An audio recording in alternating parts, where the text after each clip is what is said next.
August, this proved to be a major turning point in Bangladesh's history. The then Prime Minister Sheikh Hasina was ousted following violent anti-quota demonstrations. Questions were raised about the future of the country. Will Bangladesh go the Pakistan way? Will army get a hold of this country? Or how will the incident impact its ties with India, given that the former Prime Minister fled to New Delhi?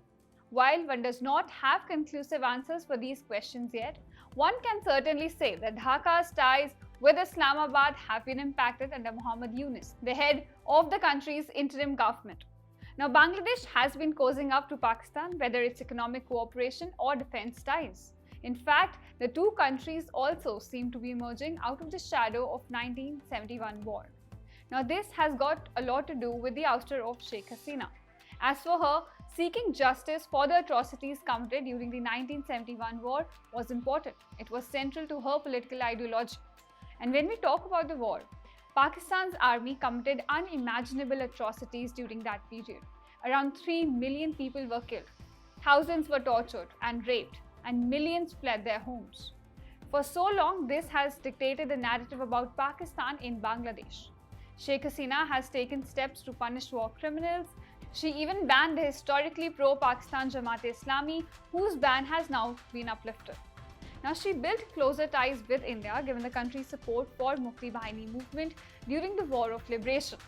But now, a change seems to be setting in. Anti-India sentiment has been growing in Bangladesh. Symbols associated with the Liberation War, including the portraits of Bangladesh's founding President Sheikh Mujibur Rahman, are being erased. Muhammad Ali Jinnah's birthday was observed in the country, and the grip that former Prime Minister Hasina had over religious extremists has faded away. Hundreds convicted of terror and other grievous charges have escaped from prisons. Jaish-e-Mohammed Rahman, the chief of a terror group who plotted attacks on India, was released. Attacks on minority communities, including Hindus, have increased. And all of this has created sort of a wedge between India and Bangladesh. And the fact that Hasina continues to stay in New Delhi is also not sitting well with Dhaka. Meanwhile, cooperation with Pakistan has been increasing. A cargo vessel from Karachi docked at Chattogram Port very recently. Now, this marked the first time that a direct maritime connection was established between the two countries. Islamabad described it as a major step forward in boosting trade and business relationship between Bangladesh and Pakistan. In fact, Dhaka even scrapped the mandatory physical inspection of imports from Pakistan last month.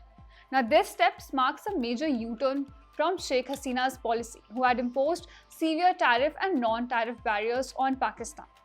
And this comes after Bangladesh ordered about 40,000 rounds of ammunition, 2,000 units of tank ammunition, 40 tons of RDX explosives, and about 2,900 high-intensity projectiles from Pakistan.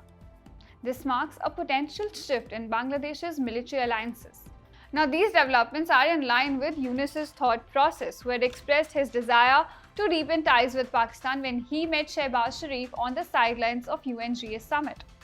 So, with new closer ties emerging between Pakistan and Bangladesh, India is watching these developments with close attention. Thank you so much for watching this video, viewers. With me, Ishita Mitra. Stay tuned to India Today Global, where we simplify geopolitics for you.